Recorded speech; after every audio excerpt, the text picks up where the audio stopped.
Hi everybody, I'm Casey, owner and artist of Yaya Made Galveston.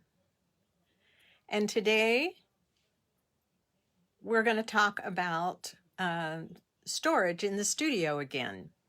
That seems to be a favorite topic, and I know myself, I'm always looking on Pinterest and YouTube and here and there on the internet for storage ideas for the studio, for fabric and all kinds of things.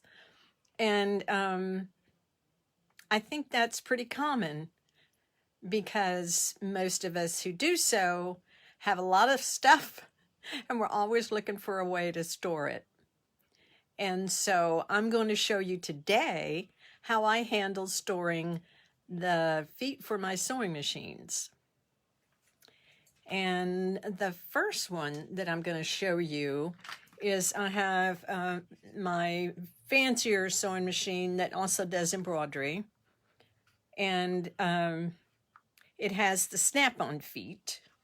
And so I keep them in this little carrier, this little storage. It's actually, I think, for beads. Let me find an empty one.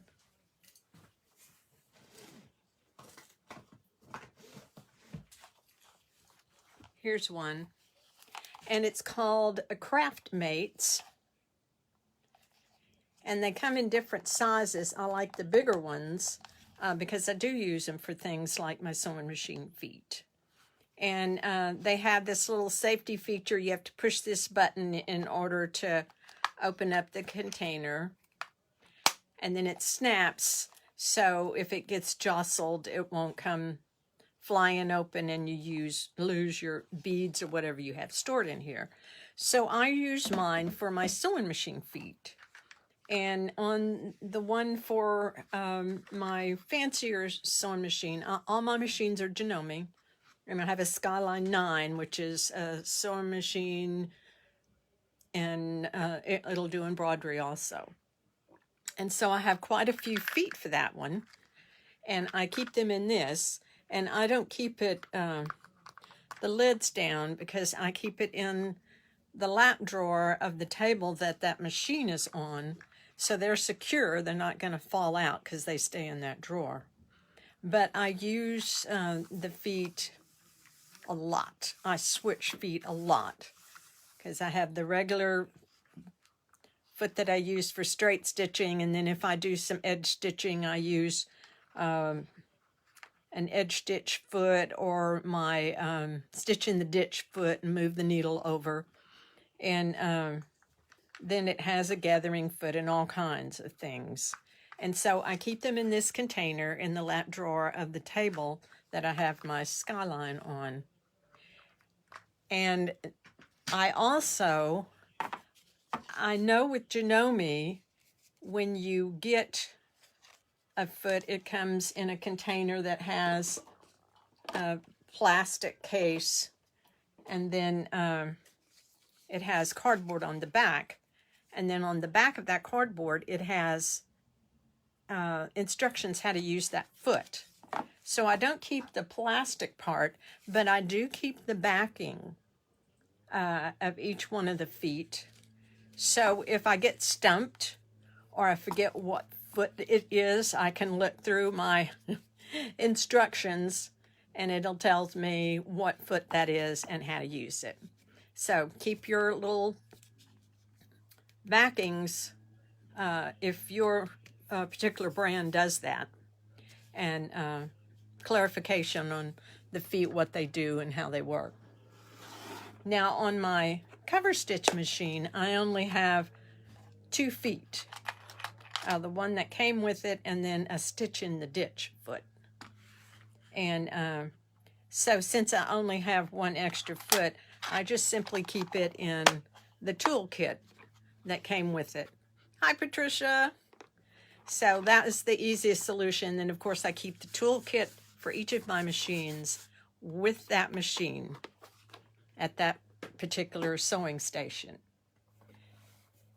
Now I have some, that Skyline machine, the fancy one, also has it's called an AccuFeed foot, which is just a fancy walking foot. And it's bigger. So I have this little antique makeup case. I guess that's what it was for, makeup and things. And so I keep those feet in this because it's bigger, and the pieces to the walking foot, to the AccuFeed foot, are bigger. And then I have some other larger feet in this little box. Now on my semi-professional machine, my HD9, it uses the feet that you have to screw on and screw off. It doesn't have snap-on feet. And so it comes with one foot. I didn't even get a zipper foot. I need to write them, and they need to give us a zipper foot. But I am learning on that machine how to do a lot using, when a professional machine has this little narrow foot. And I'm learning how to use that for all kinds of things, for edge stitching and things like that. And even put zippers in using that foot. So I'm learning how to use that foot to do a myriad of things. But I also bought a set of, they're called reciprocating feet. And what they are, they're feet, and they have a little edge. So you can do edge stitching at different widths. And all of these feet look the same. They all look the same. And so, and then they have the size written in tiny little letters, which you can see, but when you want a foot real quick, you don't want to have to go through all of them and read it. So I have them in another one of those craft mate boxes. And then I write on top of the container for each foot what size it is and whether it's right or left. And that helps a lot. Cuts down on a lot of aggravation. You know, I've said earlier, I do everything I can not to get aggravated. So that is a very good solution for me for the reciprocating feet that I got to go with my semi-professional machine. And then I have a couple of specialty feet that I will probably use once in a blue moon. And they're large attachments. And so I keep them in their plastic containers with the instruction cardboard on it. And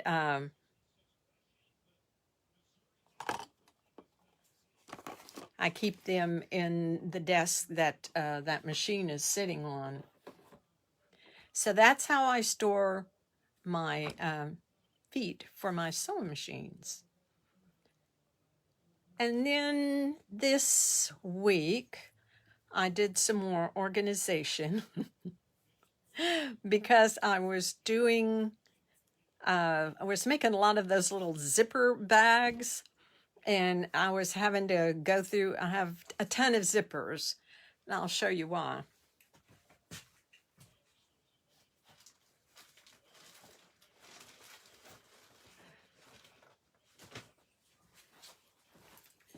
Because I'm a Chisholm, and I've shared this before, whenever the Chisholm girls did a hobby or a craft, or, you know, we would run out and buy everything we thought we'd ever need. And then, you know, then we have all this stuff. And then, you know, you either use it or store it or get rid of it. And so I'm using and storing it right now. So anyway, this is one of the reasons I have so many zippers, because I made a purse with the front of it all zippers. And so, of course, then that I went on a big thrift store zipper collection tour. And I have zippers. So I'm going to show you these zippers, and you'll just laugh because there's so many. So hold on.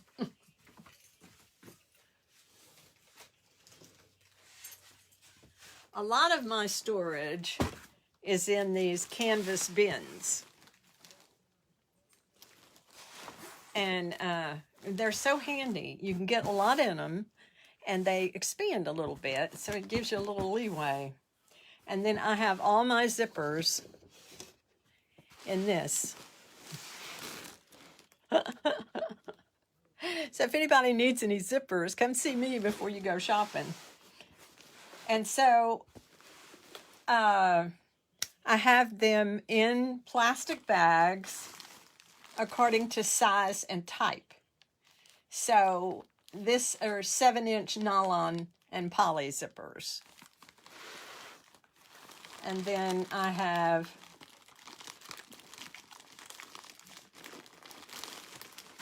nine-inch nylon poly zippers. And then back here I have 7 and under metal zippers. So I have each one of these bags marked, and that way when I'm looking for a zipper and I want a 9-inch zipper and I want a metal zipper, I use metal zippers for my handbags for the closures, and then I use the nylon zippers for things like the little purses that we worked on a couple of weeks ago. And so I pull out the size I want, and then I can just thumb through them. Let me move this down. I can just thumb through it to look for the color I'm wanting in the size and type zipper that I'm looking for. So this is 9-inch metal, and I can see the colors of the zippers. So talk about, and the same thing with my nylon zippers. Here are the really long ones, 20, 22, 24-inch nylon and polyester zippers. And I use gallon Ziploc bags for the ones that I have a whole lot. And then the ones that I don't have so many, I'll use quart bags. And then I have a little label maker, which I just love, love, love. And that way I can find what I'm looking for when I'm looking for it. So that is how I store that kind of thing. And I'll show you on what I'm talking about. I use a lot of these bins. I have a tower that has a bunch of bins in it, and whatever I have in there, I have it labeled. These are all labeled what's in there, so I could find what I'm looking for without having to look through it to find what's in there. So labels and tags are essential for your organization. If you use clear containers, that's helpful. But my last studio, I had all clear containers, and it just didn't look as neat. And so I've gone to these other bins and containers, and then I just put a label on them so I know what's in there. So I think that's pretty much all I have for you today. And so I'll thank you for watching and ask you, if you have not already, to follow me on Facebook and like and comment and share this video. It will also be up on YouTube. And both of them are Yaya Made Galveston on Facebook and on YouTube. And then check out my Etsy store, yayamadegalveston.etsy.com. And I'll have to look at this to see if I said it right. On Facebook and YouTube, it's Yaya Made Galveston. Sometimes I just say Yaya Made, but it's Yaya Made Galveston, all one word. On Facebook and YouTube. And then on Etsy, it's Yaya Made Galveston, all one word, .etsy.com. And I'm working on a new bag. It's really cool looking. I'm kind of excited about it. And it involves a lot of piecework, so it's fun. And thank you again for watching. Stay safe. I'll see you next week.